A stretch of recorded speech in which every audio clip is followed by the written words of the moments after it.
जय हिंद दोस्त, आप लोग कैसे हैं। उम्मीद करता हूं कि आप लोग बहुत ही अच्छे होंगे और मस्त तरीक़े से अपना पढ़ाई कर रहे होंगे। चलिए देखते हैं आज का सेट नंबर। कल का वीडियो में 50 तक कंप्लीट हो गया है। चलिए नेक्स्ट देखते हैं 51 से। 51 नंबर क्वेश्चन है।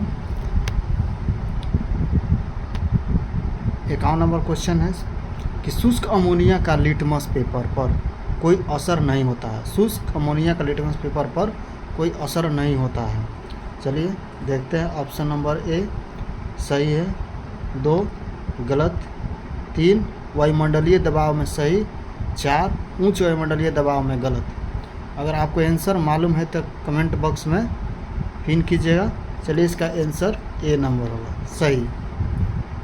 चलिए नेक्स्ट देखते हैं। मूत्र में स्थित खनिज पत्थर के रूप में विकसित होते हैं। वह आकार में बड़े होकर मूत्र के प्रवाह को बाधित कर सकते हैं। इस स्थिति को क्या कहते हैं? चलिए, गुर्दों का कैंसर, फाइलोनेफ्राइटिस, गुर्दे की पुट्टी, पथरी। इसका आंसर हो जाएगा 4 नंबर। इसका आंसर हो जाएगा 4 नंबर। चलिए नेक्स्ट क्वेश्चन देखते हैं।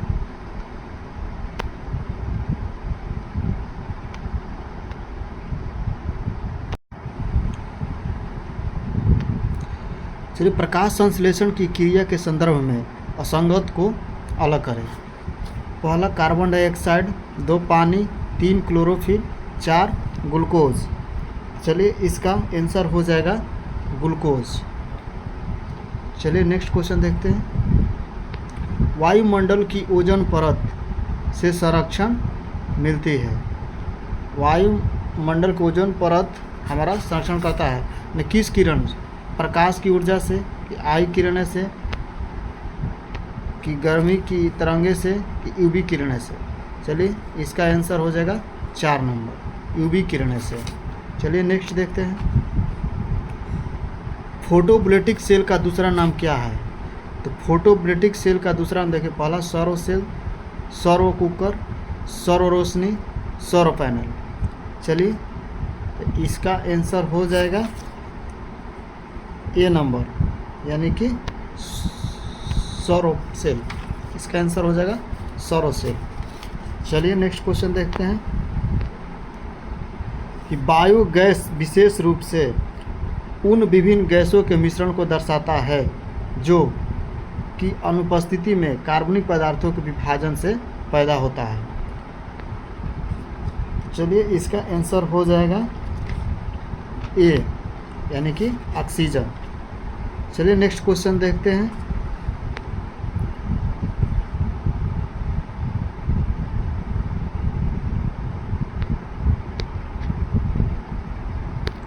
चलिए क्वेश्चन नंबर देखते हैं नेक्स्ट 57 नंबर। ऊर्जा के अच्छे स्रोत के साथ यह नहीं होना चाहिए। नहीं, ऊर्जा के अच्छे स्रोत के साथ यह नहीं होना चाहिए।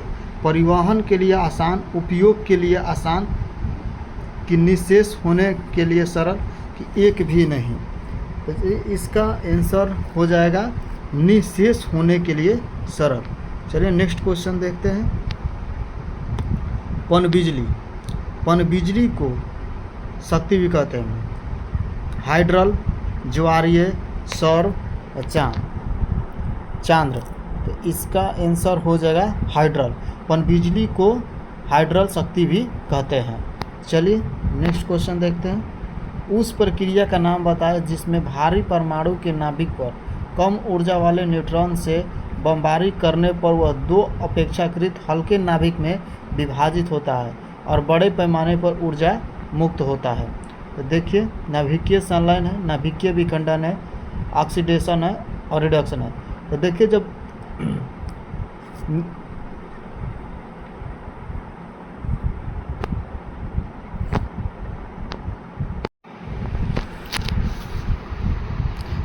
जब 2 हल्के नाभिक में विभाजित होता है तो नाभिकीय विखंडन होता है, और जब 2 हल्के नाभिक का संयोजन होता है तो नाभिकीय संलयन होता है।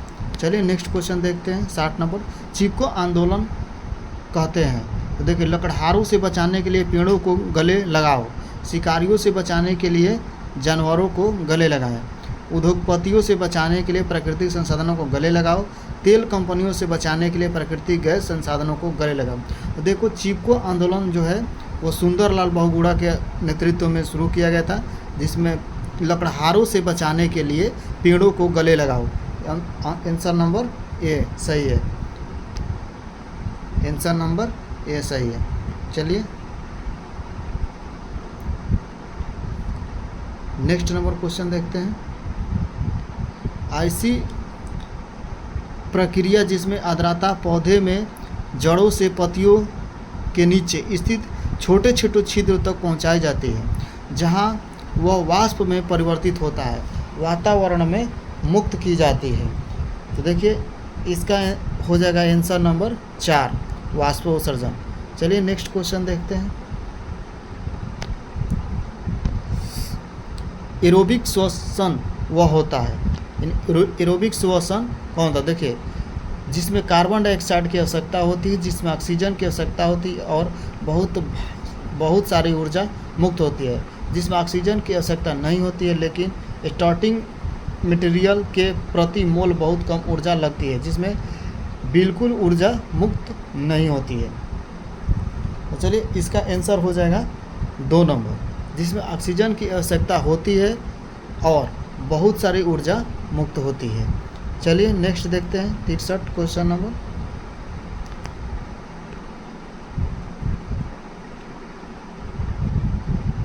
तिरसठ नंबर क्वेश्चन है कि निष्क्रिय गैसों का उपयोग खाद्य वस्तुओं के भंडारण के लिए किया जाता है। क्योंकि किया जाता है तो वह आसानी से उपलब्ध हो जाती है, वह मुश्किल से उपलब्ध होती है, उनका परमाणु क्रमांक बहुत उच्च होता है, वह खाद्य वस्तुओं के ऑक्सीकरण को रोकती है। तो इसका आंसर हो जाएगा 4 नंबर, वे खाद्य वस्तुओं के ऑक्सीकरण से रोकती है, इसीलिए उसे खाद्य वस्तुओं के भंडारण के लिए प्रयोग किया जाता है। निष्क्रिय गैसें, चलिए दोस्तों कमेंट बॉक्स में ज़रूर बताइएगा कि निष्क्रिय गैसों की संख्या कितनी है। चलिए देखते हैं नेक्स्ट क्वेश्चन नंबर 64। निम्नलिखित समूहों को क्षारीय पार्थिव धातु कहते हैं। देखिए, समूह नंबर 8, समूह 2, समूह 4, समूह 9।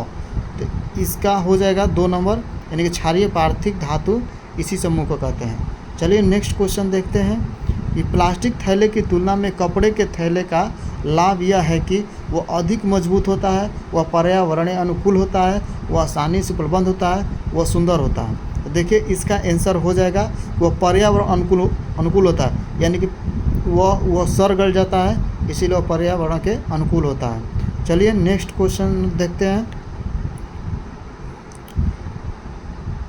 चुंबकीय प्रभाव की SI इकाई है। चुंबकीय प्रभाव की SI इकाई है। चुंबकीय प्रभाव की SI इकाई है। तो चुंबकीय प्रभाव की SI इकाई है वेबर, ऑप्शन नंबर 2।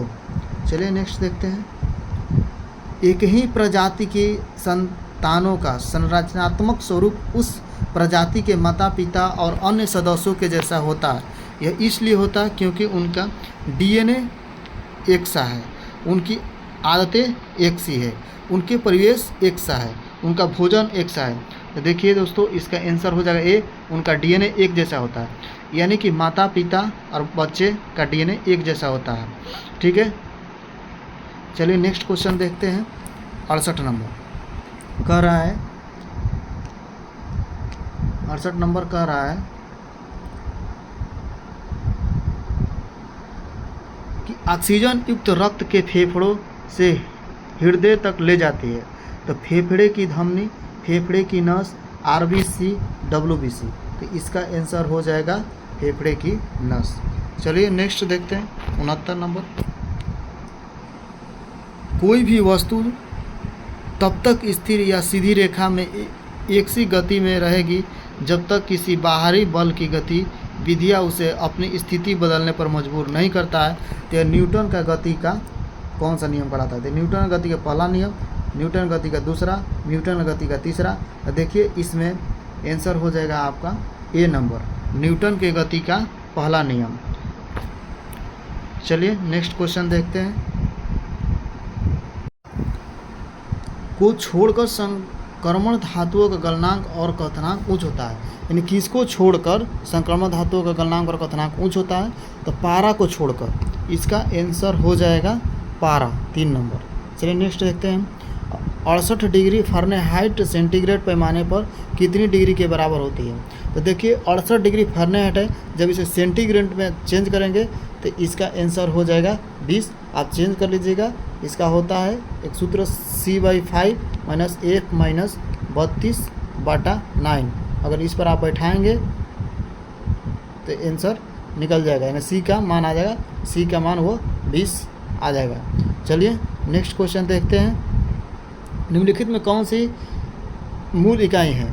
देखिए दोस्तों, मूल इकाई 7 होती है, जिसमें देखिए अच्छा मूल इकाई नहीं है तो देखिए इसमें टेस्ला है, केल्विन है, एम्पियर है और कैंडेला है। तो देखिए केल्विन, एम्पियर और कैंडेला ये तीनों मूल इकाई हैं, लेकिन टेस्ला मूल इकाई नहीं है। चलिए नेक्स्ट क्वेश्चन देखते हैं। निम्नलिखित में से कौन सा तत्व कैंसर का एक संभावित कारण है? देखिए कैंसर का एक संभावित कारण, इसका आंसर 3 हो जाएगा, यानी कि यूवी विकिरण से संपर्क। चलिए नेक्स्ट क्वेश्चन देखते हैं। एक एसीटोन अणु में कितने ऑक्सीजन परमाणु होते हैं? तो एक एसीटोन अणु में यहाँ पर आंसर हो जाएगा ए नंबर 1 होते हैं। चलिए नेक्स्ट देखते हैं। प्रसिद्ध ओस्टोड का प्रयोग और माइकल फ्राइडे की विद्युत चुंबकीय प्रेरणा की खोज में लगभग कितने वर्ष का अंतर है? तो लगभग 11 वर्ष का अंतर है, तो इसका आंसर हो जाएगा ए नंबर। चलिए अगर वीडियो अच्छा लगा हो तो चैनल को सब्सक्राइब कर लीजिएगा। अरे चलिए, जय हिंद दोस्तों।